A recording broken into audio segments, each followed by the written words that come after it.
ना आगे चलते हैं, पढ़ते हैं। तो कल जाते जाते मैंने तुम्हें बताया था कि ग्रेडियंट का यूज करके हम क्या निकालते हैं, डायरेक्शनल डेरिवेटिव निकालते हैं। एक डेरिवेटिव अगर किसी डायरेक्शन में निकालना होता है तो हमने क्या देखा था कि ग्रेडियंट ऑफ फाई का डॉट प्रोडक्ट करा देते हैं ए कैप के साथ, है ना।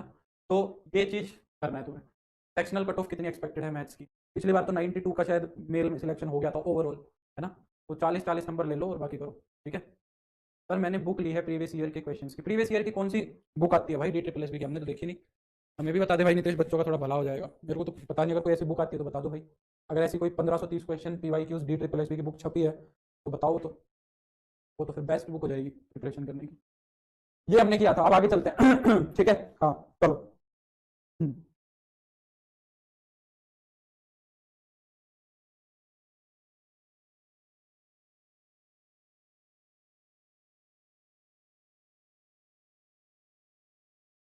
अब हमें यहाँ से दो चीजें देखनी है, देखो। चलो पढ़ते हैं यार, है ना, ज्यादा बातें नहीं करेंगे। कल हम ग्रेडियंट का कंसेप्ट कर रहे थे। ग्रेडियंट के अंदर मैंने तुम्हें उसकी एक एप्लीकेशन बताई थी। ग्रेडियंट का मैंने तुम्हें ज्योमेट्रिकल इंटरप्रिटेशन बताया था कि ग्रेडियंट का ज्योमेट्रिकल इंटरप्रिटेशन क्या होता है। ग्रेडियंट ऑफ फाई एक्चुअली में क्या देता है तुम्हें, नॉर्मल वेक्टर देता है। जो सरफेस होता है, लेवल सरफेस होता है, उसके ऊपर जो नॉर्मल वेक्टर होता है वो क्या होता है ना, ग्रेडियंट होता है। ठीक है सर, यूथ में मोस्टली सारे स्टेट्स के PYQ हैं, 7000 प्लस क्वेश्चन हैं। न्यू एडिशन में एक और आया है क्या अभी 2023 के अंदर? 2023 के अंदर एक और आया होगा, पहले वाले में तो शायद सबके तो नहीं थे। तो ग्रेडियंट का जो ज्योमेट्रिकल सिग्निफिकेंस देखा था, फिर उसके बाद हमने देखा था कि नॉर्मल यूनिट वेक्टर भी हम कैसे निकालते हैं। अब ग्रेडियंट के अंदर एक छोटी सी चीज आती है, चलो बस अब करते हैं आगे ना हम डिस्कस। तो अब यहाँ पे हमसे वो क्या कहेगा, एक लेवल सरफेस देगा, tangent plane and normal to the level surface, tangent plane and normal to the level surface phi of x y z is equal to c at x1 y1 z1। ये एक चीज हो जाती है। हमसे वो क्या कहेगा, टेंजेंट प्लेस की नहीं, हाँ वही है, यूथ यूथ वाली बता रहा है, यूथ वाली बता रहा है नितेश भी। टेंजेंट प्लेन एंड नॉर्मल जो है ना, tangent plane and normal to the level surface, यही बता रहा है। ठीक है, तो लेवल सरफेस के अंदर हमें अगर टेंजेंट प्लेन की इक्वेशन निकालनी है और नॉर्मल की इक्वेशन निकालनी है तो कैसे करेंगे, एक पॉइंट देगा वो तुम्हें, ये भी एक इंपॉर्टेंट क्वेश्चन बन जाता है। तो देखो वैसे तो मैं जनरल फॉर्मूला लिख देता हूँ, पर हम उसको वैसे करेंगे, है ना। देखो तो फॉर्मूला क्या कहता है, ये देखो फॉर्मूला कहता है कि तुम्हारा फॉर्मूला बनेगा x माइनस x1 आई कैप, y-y1 जे कैप, प्लस में z-z1 के कैप। इसका डॉट प्रोडक्ट करा दो ग्रेडियंट ऑफ फाई के साथ। इसका डॉट प्रोडक्ट किसके साथ करा दो, ग्रेडियंट ऑफ फाई के साथ। अगर तुम इसका डॉट प्रोडक्ट करा दोगे और उसको जीरो के बराबर रख दोगे तो ये तो जो इक्वेशन बनेगी ना, ये तो इक्वेशन बन जाएगी तुम्हारी टेंजेंट प्लेन की। ये तो इक्वेशन बन जाएगी टेंजेंट प्लेन की, ठीक है। दूसरा, अगर तुम्हें नॉर्मल की इक्वेशन निकालनी है, इक्वेशन ऑफ नॉर्मल, इसी प्लेन के ऊपर नॉर्मल निकालना है, तो इसी प्लेन के ऊपर नॉर्मल कैसे निकलेगा, x-x1, ये कैपिटल एक्स से डिनोट कर रहा है, x-x1 अपॉन में del phi over del x, y-y1 over del phi over del y, z-z1 over del phi over del. ये टेंजेंट प्लेन क्या है, वही जो टेंजेंट लाइन होती है। जैसे किसी एक कोई 3D के अंदर कर्व लो, प्लेन की बात नहीं हो रही है, लेवल सरफेस हमारा 3D के अंदर ही बताया था। तो मान लो, कैसे समझो, मान लो यही है, ये लेवल सरफेस है तुम्हारा, मान लो, ठीक है, ये तुम्हारा क्या है, ये लेवल सरफेस है, एक 3D के अंदर लेवल सरफेस है। तो मान लो ये तुम्हारा एक पॉइंट है इसके ऊपर, तो इसके ऊपर मान लो एक टेंजेंट प्लेन बनाना है मेरे को, तो इसको टच करके जाने वाला जो ये प्लेन होगा, इसको हम क्या बोलेंगे, इसको हम टेंजेंट प्लेन बोलेंगे, ठीक है। तो वैसे तो ये पूरा एक पॉइंट बहुत बड़े एरिया पे टच हो रहा है, पर एक छोटे से पॉइंट पे टच होकर जो जाएगा वो टेंजेंट प्लेन हो जाएगा, समझ रहे हो। तो टेंजेंट प्लेन ये होगा। जैसे कि एक क्वेश्चन करते हैं, देखो क्वेश्चन से तुम्हें समझ आ जाएगा। जैसे कि दिया हुआ है, find the tangent plane and normal, find the tangent plane and normal to the surface, find the tangent plane and normal to the surface x square plus y square plus z square is equal to 25। ये level surface दिया हुआ है, किस point पे पूछ रहा है, eight 403 पे पूछ रहा है, ठीक है, ये पूछ रहा है। तो देखो सबसे पहले हमें क्या करना है, ग्रेडियंट ऑफ फाई निकाल लेना है। तो ग्रेडियंट ऑफ फाई निकालोगे तुम, phi of gradient of phi निकालो, तो ग्रेडियंट ऑफ फाई क्या आएगा, तो हम क्या करेंगे, डायरेक्ट लिख दे रहा हूं मैं, ठीक है। जब इसका ग्रेडियंट निकालोगे तो कितना आएगा, 2x आई कैप 2y जे कैप प्लस में 2z के कैप, क्या आएगा, एट, इस पे बात कर रहा है 403 पे, 403 के ऊपर जो तुम्हारा ग्रेडियंट है वो क्या हो जाएगा, ग्रेडियंट ऑफ 403 पे क्या हो जाएगा, 8 आई कैप 0 जे कैप और प्लस का 6 के कैप। ये ग्रेडियंट ऑफ 5 हो जाएगा तुम्हारा। ये क्या हो जाएगा तुम्हारा ग्रेडियंट ऑफ फाई हो जाएगा। ठीक है, अब हमें क्या करना है, अब हमें x माइनस एक्स वन एक वेक्टर बनाना है, x minus x one, Y minus Y one. अच्छा एक बात सुनो, ये मैंने डॉट प्रोडक्ट की फॉर्म में लिख दिया, इसको मैं इक्वेशन की फॉर्म में भी लिख देता हूँ। कहाँ पे लिखूँ, यहीं आगे लिख देता हूँ, यहाँ लिख देता हूँ। ये बनेगा क्या तुम्हारा, वैसे अगर तुम्हें डायरेक्टली याद रखना, यहाँ पे भी ना capital X capital Y capital Z ही लिख लो, ये डिनोट ही capital X capital Y capital Z से करता है। तो ये हो जाएगा तुम्हारा x minus x one, Y minus Y one, Z minus Z one. तो जब तुम इनका डॉट प्रोडक्ट कराओगे तो क्या बनेगा, जब इसका डॉट प्रोडक्ट कराओगे तो फाई का एक्स के रिस्पेक्ट में पार्शियल डेरिवेटिव आएगा, उसमें एक्स माइनस एक्स वन हो जाएगा। यहाँ पे फाई का वाई के रिस्पेक्ट में डेरिवेटिव आ जाएगा, यहाँ पे हो जाएगा वाई माइनस वाई वन हो जाएगा। और प्लस में फाई का जेड के रिस्पेक्ट में डेरिवेटिव आएगा, यहाँ पे जेड माइनस जेड वन हो जाएगा इज इक्वल टू जीरो। ठीक है, ये डायरेक्टली ये भी याद रख सकते हो, मतलब डॉट प्रोडक्ट कराने की जरूरत नहीं है। अगर तुम्हें याद हो तो हम 12वीं क्लास में जो हम 12वीं क्लास के अंदर जो प्लेन की इक्वेशन लिखते थे, क्या तुम्हें वो याद है? 12वीं क्लास के अंदर हम 3D के अंदर जो प्लेन बनाते थे वो कैसे बनाते थे भाई, एक प्लेन अगर x1 y1 z1 से पास कर रहा है, वो तो आसान बात है, कुछ भी नहीं है, समझो अगर इस बात को।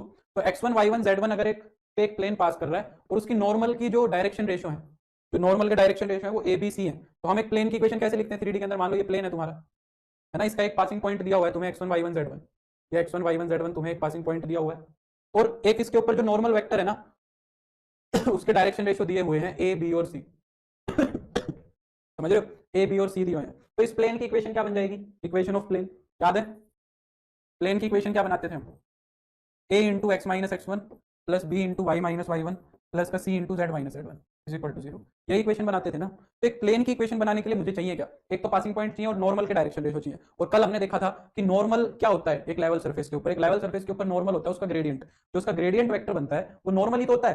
तो हमने क्या किया है, हमने नॉर्मल के डायरेक्शन रेशियो निकाल लिए। नॉर्मल के डायरेक्शन रेशियो क्या निकाले, डेल फाई और डेल एक्स, डेल फाई और डेल वाई, डेल फाई और डेल जेड। ये तो नॉर्मल के डायरेक्शन रेशियो आ गए, है ना, ये क्या आ गए, नॉर्मल के डायरेक्शन रेशियो आ गए। और ये पासिंग पॉइंट हो गया x1 y1 z1, समझ रहे हो मेरी बात को। तो यहाँ पे हमें पासिंग पॉइंट तो दे दिया, वो कितना 403, x1 y जो हमारा क्या बोलते हैं, जो नॉर्मल के वो क्या है डायरेक्शन रेशियो, वो कितना है 806, ये है, समझ रहे हो। तो अब इक्वेशन क्या बन जाएगी, 8 इंटू में a इंटू में x माइनस एक्स वन, है ना, b इंटू में y माइनस वाई वन और c इंटू में z माइनस जेड वन, है ना, इज इक्वल टू जीरो। ये तो तुम्हारा टेंजेंट प्लेन आ गया, समझ रहे हो मेरी बात को। तो ये हो गया 8x माइनस 32 प्लस का 6z माइनस 80, तो ये कितना हो गया 8x प्लस का 6z इज इक्वल टू 50। 2 से डिवाइड कराओगे तो 4x plus 3y is equal to 25 हो जाएगा। क्लियर हो गई बात, समझ रहे हो ना, कोई नया काम नहीं कर रहे हैं। दूसरी बात, नॉर्मल की जो इक्वेशन निकालते हैं हम, नॉर्मल की इक्वेशन, तो नॉर्मल की इक्वेशन, नॉर्मल क्या है, स्ट्रेट लाइन है। स्ट्रेट लाइन की इक्वेशन 3D में कैसे निकालते हो भाई, मान लो ये हम x1 y1 z1 पॉइंट यही मान रहे हैं जहां पे हमने टेंजेंट बनाया है, तो नॉर्मल के डायरेक्शन रेशियो तो ये हो गए और पासिंग पॉइंट ये हो गई, तो ये एक लाइन बन गई, है ना। तो हमारी कार्टेशियन इक्वेशन में लाइन क्या होती है, x minus x one upon में a, y minus Y one upon में b और z minus Z one upon में c, यही तो होती है। अब x minus x one upon में a का काम कौन कर रहा है, हमारा डेल फाई और डेल x कर रहा है, ये कौन कर रहा है, डेल फाई और डेल y, और ये क्या कर रहा है, del phi over del z कर रहा है। तो ये तो हो गया तुम्हारा टेंजेंट प्लेन, ये तो हो गया टेंजेंट प्लेन। और जो नॉर्मल है वो क्या हो जाएगा, x minus x one upon में a, तो a का काम कौन कर रहा है, a का काम कर रहा है 8, pi minus Y one upon में b का काम कर रहा है 0 और z minus Z one upon में c का काम कर रहा है 6। ये नॉर्मल की कोई समझ में आई कि नहीं आई ये बात बताओ। हाँ भाई, क्लियर हो गई बात।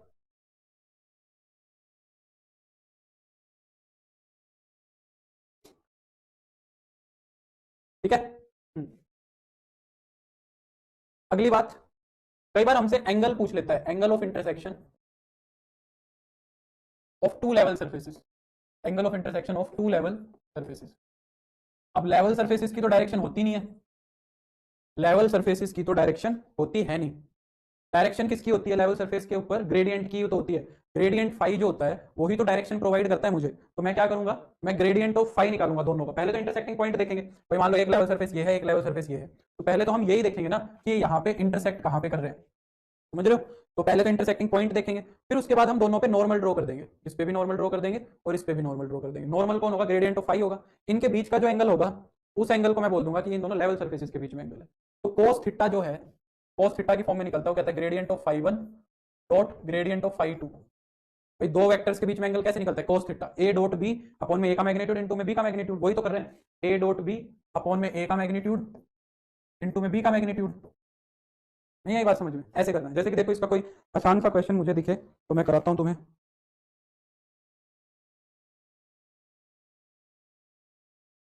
चलो जैसे कि यही कर लेते हैं, फाइंड द, जैसे कि ये क्वेश्चन दे दिया, एंगल ऑफ इंटरसेक्शन तो तुम्हें दे ही देगा वो। Find the angle, find the angle of intersection, find the angle of intersection at 101 of spheres x square plus y square plus z square is equal to 29 and दूसरा क्या है, x square plus y square plus z square plus का 4x minus का 6y minus का 8z minus का 4 is equal to ये है। संजीव कह रहा है सर एंगल ऑफ नॉर्मल और all four angles will be same और डिफरेंट। एंगल ऑफ नॉर्मल मतलब ऑल फोर एंगल्स, समझा नहीं मैं संजीव बात। इनके बीच में एंगल्स निकालना है, इंटरसेक्टिंग पॉइंट उसने खुद दे दिया। अब समस्या ये है कि ये इंटरसेक्टिंग पॉइंट इसको सेटिस्फाई करेगा कि नहीं करेगा।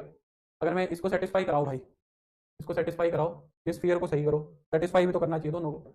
ये तो 2 हो गया, इसके अंदर रखो, यहाँ रखा तो 1 + 1 2, 2 और 4 हो जाएगा 6, 6 में से 8 गया, एक और एक 2, 2 और 4 6, 6 में से अगर 8 गया तो माइनस का 2, -2 तो फिर इसको प्लस का 2 करो। हाँ अब करो, थोड़ा सा चेंजमेंट करना पड़ेगा। अब ये दोनों के दोनों स्फीयर्स के ऊपर लाई कर जाएगा ये पॉइंट, है ना। तो सबसे पहले हम क्या निकालेंगे, ग्रेडियंट ऑफ फाई 1 निकालेंगे। फाई 1 का ग्रेडियंट कितना आएगा, 2x i cap 2y j cap 2z k cap, ये हो जाएगा। दूसरे वाले का ग्रेडियंट निकालो फाई 2 का, इसका 2 का ग्रेडियंट निकालेंगे तो 2x प्लस का 4i कैप, y वाला क्या है 2y माइनस का 6j कैप, और z वाला क्या है यहाँ पे है 2z और माइनस का 8k कैप, है ना। इस पॉइंट की बात कर रहा है एट 101 की, एट 101 की अगर हम बात करें तो फाई 1 का ग्रेडियंट कितना आएगा, उसके अंदर 101 रख दो तो 2i कैप प्लस का 2k कैप। फाई 2 का ग्रेडियंट कितना आएगा, 1 रखोगे तो ये कितना हो जाएगा 6i कैप माइनस का 6j कैप, और यहाँ पे 1 रखोगे तो माइनस का 6k कैप, ये हो जाएगा। अब इन दोनों वेक्टर्स के बीच में एंगल निकालना है बस तुम्हें, इन दोनों वेक्टर्स के बीच में एंगल निकालो। ऊपर तो हो जाएगा cos थीटा, डॉट प्रोडक्ट करोगे तो कितना हो जाएगा 12, और ये कितना हो गया, वाह क्वेश्चन में देखो क्या सेट हुआ है, परपेंडिकुलर ही आ गए दोनों, बढ़िया क्वेश्चन सेट हो गया मेरे से गलती से। इनका मैग्नीट्यूड निकाल लेंगे 4 + 4, तो ये कितना हो जाएगा 36 + 36 + 36, तो ये कितना हो गया 0 हो गया, cos थीटा 0 हो गया, थीटा कितना हो गया 90 degree. Look at the figure, you have taken angle upper right, can we take the upper left. देखो जो हम एंगल निकालते हैं ना वो एक्यूट एंगल निकालते हैं संजीव।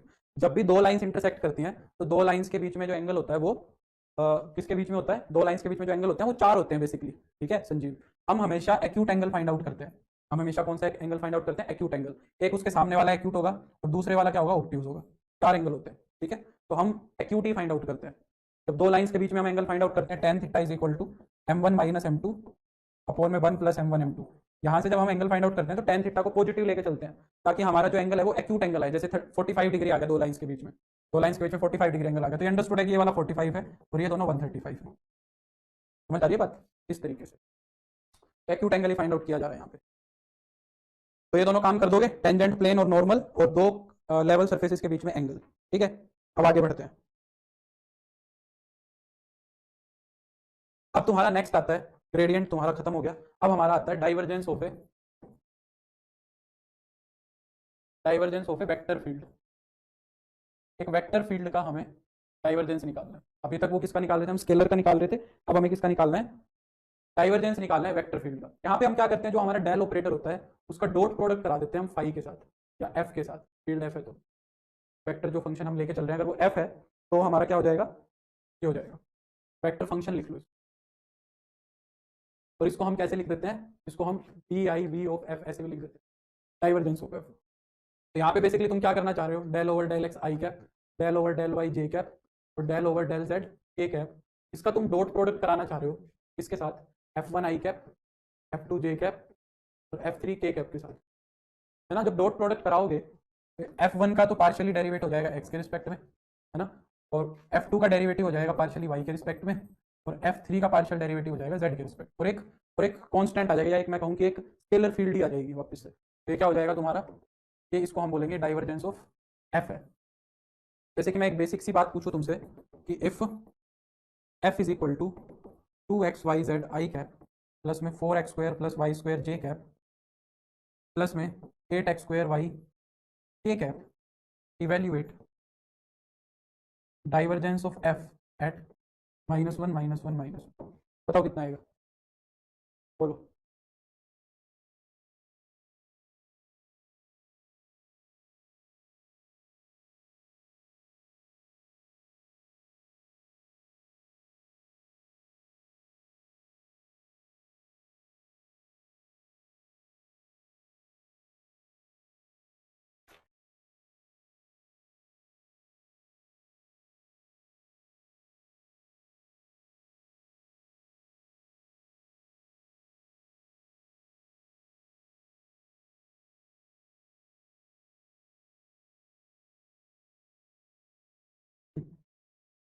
रवि अभी तो पॉसिबल है नहीं। आदर्श का आंसर आ गया 0।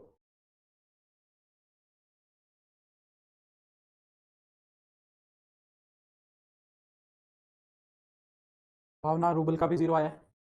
ग्रेडियंट ऑफ फाई निकालो, सॉरी डाइवर्जेंस ऑफ एफ निकालो। तो इसका एक्स के रिस्पेक्ट में पार्शियल डेरिवेटिव करोगे तो हो जाएगा 2yz। इसका वाई के रिस्पेक्ट में पार्शियल डेरिवेटिव करोगे तो 2y। इसका जेड के रिस्पेक्ट में पार्शियल डेरिवेटिव करोगे तो ये तो 0 ही है। ठीक है, इस पे निकालना है मेरे को डाइवर्जेंस ऑफ एफ, मेरे को निकालना है -1 -1 -1 के ऊपर। तो हो जाएगा 2 इंटू -1 -1 2 इंटू -1। ये 2 - 2 कितना हो गया, 0 हो गया, है ना। और एक इंटरेस्टिंग बात ये है, चलो आगे करेंगे अभी। अब आती है कुछ properties of divergence. Properties of divergence भाई ये रटनी पड़ेंगी तुम्हें, मेरे तो याद रहती नहीं है, साफ बात है, मेरे तो ये प्रॉपर्टीज याद रहती हैं नहीं। बाकी ना ये पीजीटी वीजीटी में पूछ सकता है, टीजीटी में तो शायद इसके बिना भी काम चल जाएगा तुम्हारा। ठीक है, जैसे हमने ग्रेडियंट की प्रॉपर्टीज देखी थी पहली बात। अगर तुम्हें डाइवर्जेंस लेने को बोल रहा है, अगर तुम्हें डाइवर्जेंस लेने को बोल रहा है एफ प्लस जी का, डाइवर्जेंस ऑफ एफ प्लस जी लेने को बोल रहा है, यानी कि वो क्या कह रहा है, डाइवर्जेंस निकालो एफ प्लस जी का, ये कैलकुलेट करने को बोल रहा है ना। तो कहते हैं डाइवर्जेंस भी सेपरेट हो जाता है, स्प्लिट हो जाता है, divergence of F plus divergence of G, ये कर सकते हैं। पहली प्रॉपर्टी तो ये है, सेम चीज माइनस के लिए भी हो जाएगी। दूसरी प्रॉपर्टी क्या कहता है कि अगर तुम डाइवर्जेंस निकाल रहे हो ग्रेडियंट ऑफ एफ का, divergence sorry gradient of F का नहीं, पाई इंटू एफ का। पाई क्या है, स्केलर फील्ड फंक्शन है, जैसे कि हम पीछे एक फंक्शन ले रहे थे, देखो फाई तो स्केलर फील्ड फंक्शन और एफ वेक्टर है। ठीक है, पी वाई क्यू हो रहे हैं इजीली, वेरी गुड।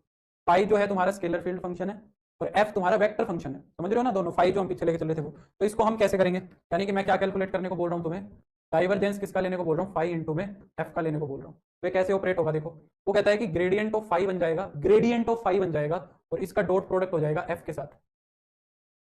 ये ऊपर जाता जा रहा है क्या, नहीं अभी तो नहीं जा रहा है। Gradient of phi dot f हो जाएगा और प्लस में फाई बाहर आके डाइवर्जेंस ऑफ एफ बन जाएगा। समझ आई बात।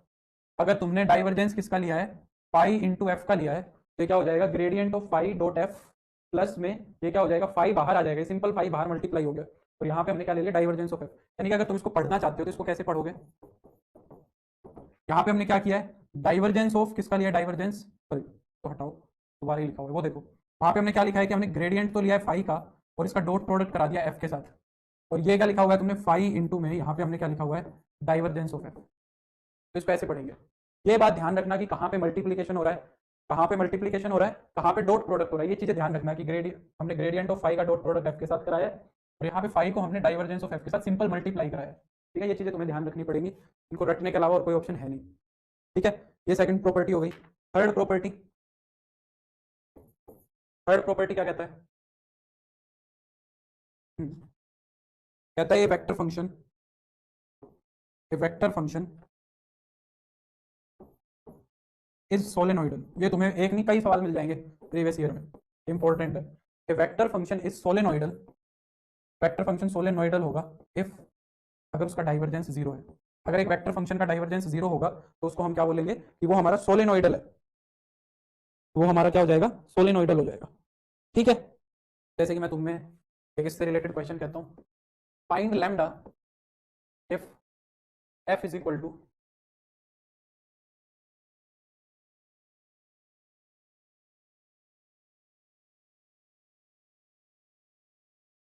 Find lambda if f is equal to lambda x plus 3y i cap plus y minus 3z k cap plus में x minus 2z k cap इस सोलेनोइडल। बताओ, अगर ये सोलेनोइडल है तो लैम्डा की वैल्यू क्या होगी,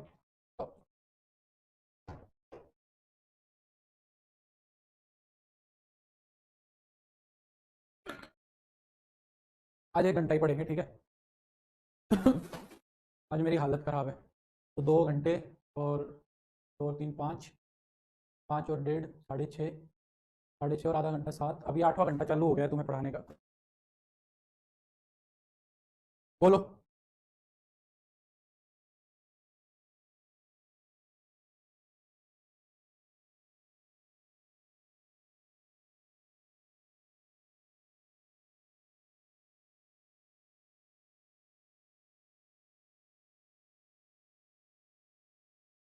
बढ़िया, भावना और रूबल का आंसर आ रहा है, मैच भी हो रहा है, और गगन का कुछ हो रहा है, एक बार चेक करो भाई। चलो आदर्श का भी मैच हो गया।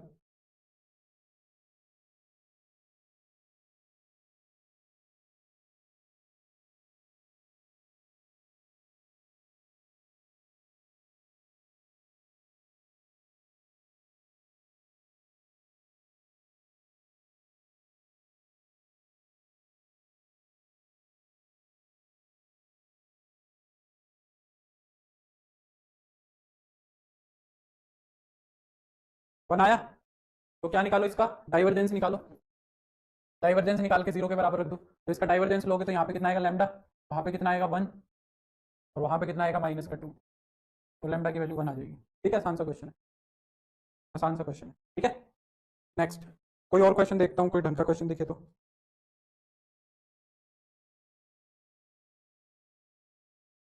देखो वैसे तो ये इसके अंदर ना क्वेश्चन दिया हुआ है, वैसे तो ये इसके अंदर क्वेश्चन दिया हुआ है, पर तुम एज ए रिजल्ट इसको याद रख सको तो रख लेना। मैं एक बार तुम्हारे नजरों के सामने से इसको निकाल देता हूँ, हो सकता है ध्यान रह जाए।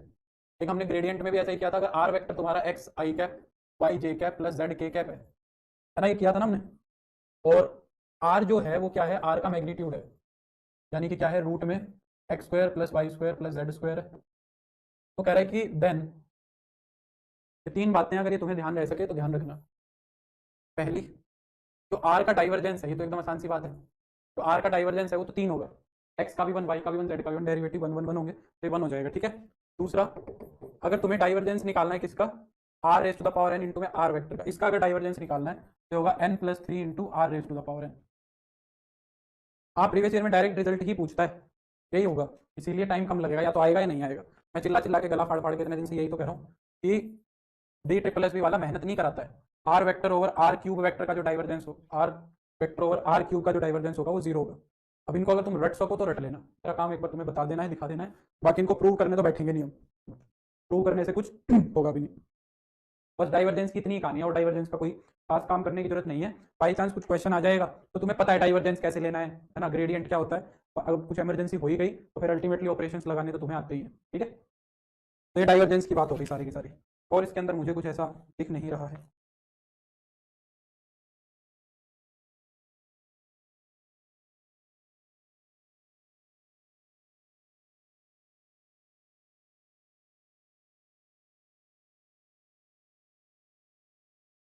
जैसे कि मान लो मैं तुमसे अब इसी से रिलेटेड एक क्वेश्चन करूं, इवेल्युएट, जैसे कि मान लो मैंने तुम्हें कह दिया कि इवेल्युएट, इस तरीके का क्वेश्चन आ सकता है, divergence of r vector over are square, बताओ इसका डाइवर्जेंस क्या होगा।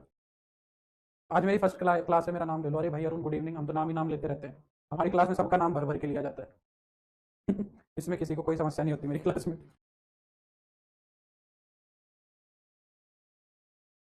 बताओ क्या आएगा, ऑप्शंस दे दूं, धन्यवाद मनीषा, कर ही दो, वैसे ही कर दो।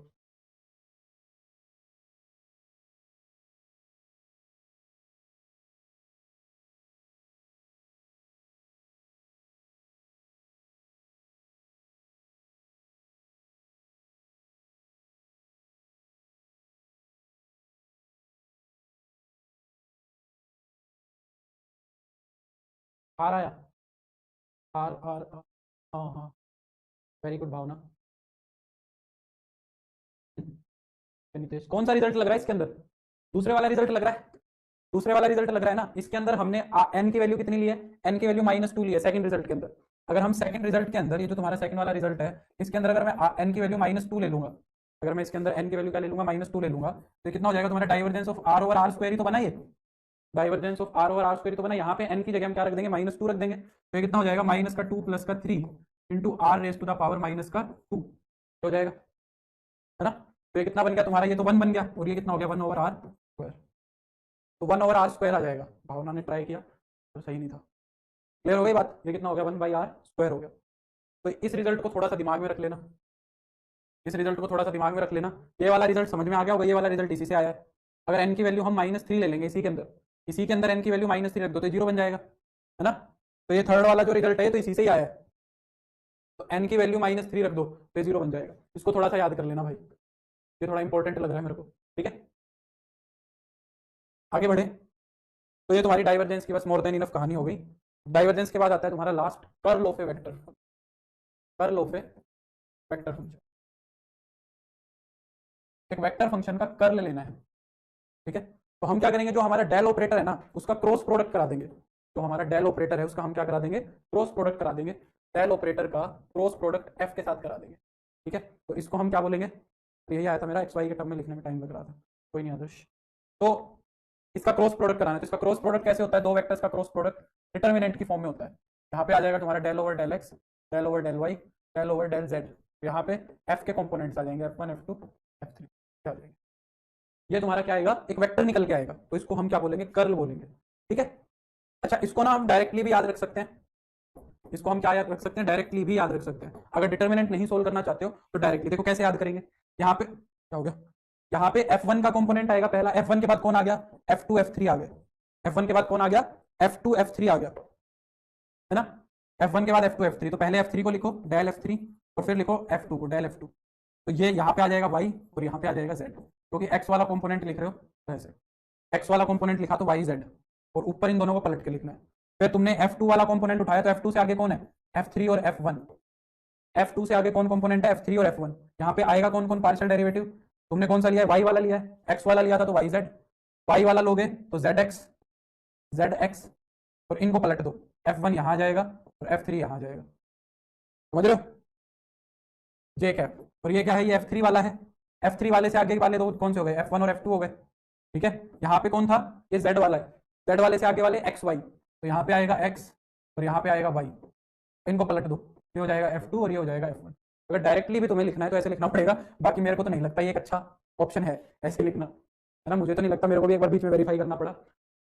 जैसे हम वेक्टर्स का भी दो वेक्टर का जब करते हैं तो डायरेक्टली ऐसे ही याद करते हैं, तो अगर तुम्हें ऐसे लिखा जाए, ऐसे रटा जाए तो रट लेना, नहीं तो मैं तो यही कहूँगा, बीच में साइन नेगेटिव आएगा, नहीं नहीं नहीं साइन नेगेटिव किसमें, सब में नेगेटिव आएगा, सही है, ये प्लस ही आएंगे सारे, एडजस्टेड आएंगे सारे, F3 Y, अब मेरे को डाउट में डाल दिया, सही है एकदम सही है, ठीक है कोई दिक्कत नहीं, ऐसे ही होगा, ऐसे ही होगा, F1 F3 ही होगा, यहाँ पे सही है, F1 F3 ही आएगा, ठीक है, ठीक है, बुक मेरे सामने है, यही आएगा, ठीक है। तो ये हो गया तुम्हारा, अब इसकी कुछ प्रॉपर्टीज हैं, ये देख लो,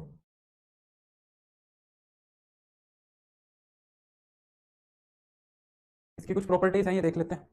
पहली प्रॉपर्टी जो सबसे इंपॉर्टेंट है, क्या कहता है कि वेक्टर फंक्शन इज इररोटेशनल, एक वेक्टर फंक्शन इररोटेशनल होगा इफ, अगर उसका जो कर्ल है वो जीरो आ जाए। एक वेक्टर फंक्शन इररोटेशनल होगा अगर उसका कर्ल जीरो आ जाएगा, सोलेनोइडल होगा अगर उसका डाइवर्जेंस जीरो आ जाएगा, ठीक है, सोलेनोइडल होगा अगर उसका डाइवर्जेंस जीरो आ जाएगा, कर्ल अगर जीरो आ रहा है तो वो क्या हो जाएगा तुम्हारा, इररोटेशनल हो जाएगा, ये बात ध्यान रखना। दूसरा, अब इसकी प्रॉपर्टी यार बहुत गंदी गंदी है, मतलब इतनी गंदी है जिसकी कोई हद नहीं है, मेरा बताने का भी मन नहीं कर रहा है, मेरा बताने का भी मन नहीं कर रहा है, पर बतानी पड़ेंगी ना, देखते हैं, चलो मैं बता देता हूँ। सबसे पहला तो आता है, अगर कर्ल ले रहे हो तुम F प्लस जी का, तो यहाँ तो कुछ इतनी खराब बात नहीं है, कर्ल जो है ना वो सेपरेट हो जाएगा, कर्ल जो है वो सेपरेटली भी लिया जा सकता है, ठीक है। इसको अगर पढ़ेंगे तो कैसे पढ़ेंगे, कर्ल ऑफ F प्लस जी, अगर F प्लस जी का कर्ल ले रहे हो तो उसको हम curl of F plus curl of G भी बना सकते हैं, ठीक है। पर बोर्ड का बैकग्राउंड व्हाइट रखिए प्लीज, भाई आंखें खराब हो जाएंगी तुम्हारी, मुझे कोई दिक्कत नहीं है, बहुत स्ट्रेस पड़ता है। फिर कहता है अगर कर्ल ले रहे हो तुम फाई ऑफ एफ का, अगर तुम कर्ल ले रहे हो फाई ऑफ एफ का, है ना, तो ये क्या होगा, देखो gradient of phi multiply by f, ठीक है, क्रॉस प्रोडक्ट ऑफ एफ, है ना, प्लस में फाई और gradient, oh sorry curl of f, ये तो सेम ही हो गई, देखो प्रॉपर्टी इतनी भी गंदी नहीं हुई, तो डाइवर्जेंस वाली थी सेम वही तो बन गई, डाइवर्जेंस में भी तो सेम यही हुआ था, डाइवर्जेंस में भी तो सेम यही हुआ था, देखो क्या हुआ था, gradient of phi dot f, gradient of phi dot f plus में फाई इंटू में डाइवर्जेंस ऑफ एफ, ठीक होगा। दिव्या, ये तो मैंने पहली बार देखा है टीजीटी पीजीटी के बैच में, तुम्हारे बैच में, कि दिव्या ने कमेंट किया कि सर नहीं आ रहा समझ, क्या समझ नहीं आ रहा है दिव्या, ये बताओ, तुम्हारे बैच में तो ये एक्सपेक्टेड नहीं है यार, टीजीटी पीजीटी में कि दिव्या कह रही है कि समझ नहीं आ रहा है, क्या नहीं समझ आ रहा है, प्रॉपर्टी बता रहा हूँ दिव्या, प्रॉपर्टी बता रहा हूँ यही है, समझ नहीं आ रहा है तो फाई को एक फंक्शन मान लो, एफ को एक वेक्टर मान लो, और फिर दोनों तरफ सोल्व करके देख लो, इक्वल आ जाएगा, है ना। थोड़ा सा यार वो तो हमें अंडरस्टैंडिंग बिल्ड करनी पड़ेगी ना, कि यार ये रिजल्ट है और इसको हमें ऐसे करना है, बच्चों को तो करके दिखाना पड़ेगा, है ना। दिव्या कह रही है सर नहीं आ रहा है, तो इसको मैं ये भी लिख सकता हूँ ना, कर्ल ऑफ फाई एफ, अगर फाई एफ का तुमने कर्ल लिया तो वो क्या बन जाएगा तुम्हें, ग्रेडियंट ऑफ फाई, भाई इसमें कुछ नहीं कर सकते, वो दिव्या कह भी रही है तो मैं क्या समझाऊंगा इसके अंदर, इनटू में एफ, ठीक है, तो मुझे आपको समझना है। मुझे क्यों समझना है भाई, कर्ल ऑफ एफ, इतना समय नहीं है ना दिव्या इनको हम प्रूव कर सकें, इन चीजों को प्रूव कर सकें, इतना टाइम नहीं है, अब ये पूरी एक किताब एक सेमेस्टर में पढ़ाई जाती है, हमें इसको 2-3 दिन में खत्म करना है ना, तो इतना टाइम नहीं है कि हम सारी प्रॉपर्टीज को पढ़ सके, है ना, ये तो आपको पता ही होंगी ये बात, तो ये प्रॉपर्टी तो डाइवर्जेंस वाली हो गई, ठीक है।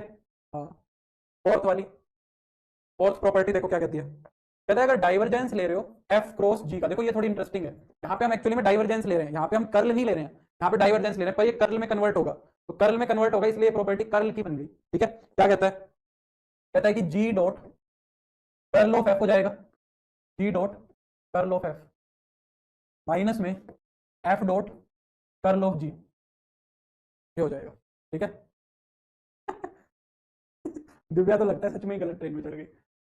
डाइवर्जेंस ऑफ एफ क्रॉस जी जो है वो क्या होगा तुम्हारा, जी का डॉट प्रोडक्ट होगा कर्ल ऑफ एफ से, माइनस में ये एफ का डॉट प्रोडक्ट आएगा, सॉरी एफ का डॉट प्रोडक्ट आएगा कर्ल ऑफ जी के साथ। ठीक है, अगर मैं इसको पढ़ के देखूं तो क्या होगा, divergence of F cross G हो जाएगा इज इक्वल टू में G dot curl of F minus में F dot curl of G. भाई इनको रट लेना, ठीक है, मिस मत करना। ठीक है, फिफ्थ वाले में क्या कह रहा है, कहता है कि ग्रेडियंट ऑफ एफ अगर 0 आ रहा है तो एफ तुम्हारा क्या होगा, if f is constant vector, if f is constant vector. Clear, ये प्रॉपर्टीज रख लेना भाई, और इसमें कुछ करने की जरूरत है नहीं हमें, और बाकी काम निपट जाएगा। मैं इसके सवाल में देखता हूँ कुछ ठीक चीज़ मिल जाए तो। इसके क्वेश्चंस में से मैं तुम्हें कुछ एक दो अच्छी अच्छी चीज़ें बता देता हूँ, क्वेश्चंस में कुछ कुछ दिया हुआ है। देखो छठी प्रॉपर्टी क्या है, ये प्रॉपर्टी की तरह देख लेते हैं हम। If F and G are irrotational, if F and G are irrotational, ये इन्हीं प्रॉपर्टी में से बना दी, इररोटेशनल। अगर एफ और जी इररोटेशनल हैं देन एफ क्रॉस जी तुम्हारा क्या होगा, सोलेनोइडल होगा। समझ आ रही है ये प्रॉपर्टी, दिव्या को समझा देंगे ये property. If F and G are irrotational, अगर एफ और जी इररोटेशनल है तो कहता है कि एफ क्रॉस जी जो होगा ना वो तुम्हारा सोलेनोइडल होगा। ये अच्छी प्रॉपर्टी है, बेसिक्स ही है, एग्जाम के पॉइंट ऑफ व्यू से इंपॉर्टेंट भी होगी। कैसे, देखो हमें इस चीज को क्या शो करना है, हमें इस चीज को सोलेनोइडल चेक करना है, तो सोलेनोइडल के लिए क्या करेंगे, इसका डाइवर्जेंस लेके देखेंगे। और तुमने अभी अभी क्रॉस का डाइवर्जेंस लेना सीखा है, अभी अभी इसका डाइवर्जेंस लेना सीखा है तुमने, है ना। तो ये कितना हो जाएगा, देखो एफ का डॉट प्रोडक्ट कर देंगे किससे, कर्ल ऑफ जी से, माइनस में जी का डॉट प्रोडक्ट कर देंगे हम किससे, कर्ल ऑफ एफ से। अब एफ और जी दोनों इररोटेशनल दिए हुए हैं, एफ और जी दोनों के दोनों इररोटेशनल दिए हुए हैं, तो ये भी 0 हो जाएगा और ये भी 0 हो जाएगा, है ना। तो ये रोटेशनल है तो ये भी 0 और वो भी 0, तो ओवरऑल ये क्या आ गया, 0 आ गया, यानी कि एफ क्रॉस जी तुम्हारा क्या हो गया, सोलेनोइडल हो गया। क्लियर हुई ये बात, तो ये प्रॉपर्टी थोड़ी सी दिमाग में रखेंगे। सेवंथ, इनको सवाल ही मान लो, ठीक है, मैं प्रॉपर्टी की तरह बता देता हूँ तुम्हें जो जो मेरे को अच्छा दिख रहा है। ये वाला देखो क्या कह रहा है, कह रहा है कि इफ आर वेक्टर क्या है तुम्हारा, x I cap Y J cap plus का जेड के कैप इज इररोटेशन, नहीं नहीं नहीं, एंड जो आर है वो क्या है तुम्हारा, आर का मैग्नीट्यूड है, ठीक है। तो क्या कह रहा है, then r raise to the power n into में आर इज इररोटेशनल, तो फिर ये इररोटेशनल होगा। ये क्या होगा, पहले जी का डॉट प्रोडक्ट होगा, डॉट प्रोडक्ट में कोई समस्या नहीं है, डॉट प्रोडक्ट में कोई दिक्कत नहीं है, ठीक है, डॉट प्रोडक्ट में कोई दिक्कत नहीं है। आप पर उससे साइन पे फर्क पड़ जाएगा ना, ये बात सही बोल रहे हो। वैसे डॉट प्रोडक्ट से कोई समस्या नहीं, पर इसके साइन से फर्क पड़ जाएगा, ये बात सही है, माइनस, ठीक है, उससे फर्क पड़ जाएगा, ये बात सही। वैसे फर्क नहीं पड़ेगा, प्लस माइनस का फर्क पड़ जाएगा। ये डॉट प्रोडक्ट आगे पीछे कर दोगे तो कोई दिक्कत नहीं है, पर ये बीच में माइनस था ना इसलिए दिक्कत हो गई, प्लस होता तो कोई दिक्कत नहीं थी। तो इसका सही कर लेना, पहले हमें एफ का कर लेना है फिर हमें जी का कर लेना है, ये बात ध्यान रखना, पहले एफ का कर लेंगे और फिर जी का कर लेंगे।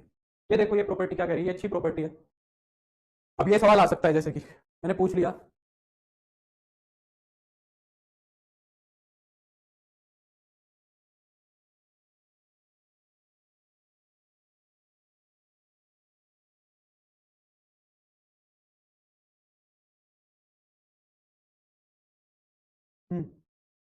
सर अगर कांस्टेंट वेक्टर है तो वेक्टर फंक्शन इरोटेशनल होगा, बिल्कुल होगा, बिल्कुल होगा, प्रूवल। ये देखो ना ये कितनी बढ़िया प्रॉपर्टी है, ये बहुत अच्छी प्रॉपर्टी है, ये काफी अच्छी प्रॉपर्टी है ना। कैसे, देखो ये कह रहा है कि अगर आर की पावर इंटू में आर दिया हुआ है ना वो पक्का इरोटेशनल होगा, r raise to the power n into में आर जो है वो पक्का इरोटेशनल होगा। देखो 1 से शुरुआत करो, अगर मैं एन की वैल्यू 1 लेता हूँ, 1 के लिए तो हम इस चीज को ऑब्जर्व कर ही सकते हैं, नहीं नहीं यार ये तो प्रॉपर्टी काफी सही है, एन इज इक्वल टू 0 के लिए लो, अगर एन की वैल्यू 0 लोगे तुम तो ये क्या बन जाएगा, ये आर वेक्टर बन जाएगा, आर वेक्टर यानी कि ये। अब इसका कर्ल लोगे ना तो ये सारे डेरिवेटिव आगे पीछे हो जाएंगे, एक्स वाला एक्स के पास कभी आएगा नहीं, एक्स के पास या तो वाई का आएगा या जेड का आएगा, तो फिर इसका कर्ल जब निकालोगे ना तुम, कर्ल ऑफ आर, ये हमेशा 0 ही आएगा। तो ये प्रॉपर्टी देखो कितनी अच्छी है, कह रहा है कि अगर आर और आर के साथ उसकी कोई भी पावर लिखी दिखे, आर के साथ उसकी कोई भी पावर लिखी दिखे, तो ये पक्का इसका जो कर्ल आएगा ना, इसका जो कर्ल आएगा वो पक्का 0 आएगा। तो बढ़िया प्रॉपर्टी होगी, है ना। और ये प्रॉपर्टी निकली कहां से है, ये प्रॉपर्टी निकली है यहां से, इस वाले से, देखो इस वाले से। कर्ल ऑफ फाई इंटू में एफ क्या होगा, gradient of phi cross f plus में फाई इंटू में कर्ल ऑफ एफ, इससे निकलेगा, है ना। क्योंकि जो हमारा यहाँ पे फाई है वो कौन काम कर रहा है, फाई का काम कौन कर रहा है हमारा, फाई का काम हमारा ये आर कर रहा है, फाई का काम हमारा कौन कर रहा है, ये आर कर रहा है। समझ आ रही बात। तो उससे करेंगे तो थोड़ा लंबा प्रूफ है, पर ये देखो कितनी बढ़िया प्रॉपर्टी है कि अगर तुमसे कभी पूछ ले इस तरीके का क्वेश्चन कि भाई which one is irrotational, which one is irrotational, इनमें से कौन सा इररोटेशनल है, ये पूछ लिया। पहला मान लो कह दिया एक्स स्क्वायर इंटू में आर वेक्टर, दूसरा एक्स इंटू में आर वेक्टर, तीसरा आर स्क्वायर इंटू में आर वेक्टर, चौथा आर वेक्टर अपॉन में आर क्यूब। कौन सा इररोटेशनल है बताओ, विच वन नहीं, which of the, which are irrotational, कौन से इररोटेशनल है बताओ, इनमें से कौन से इररोटेशनल है।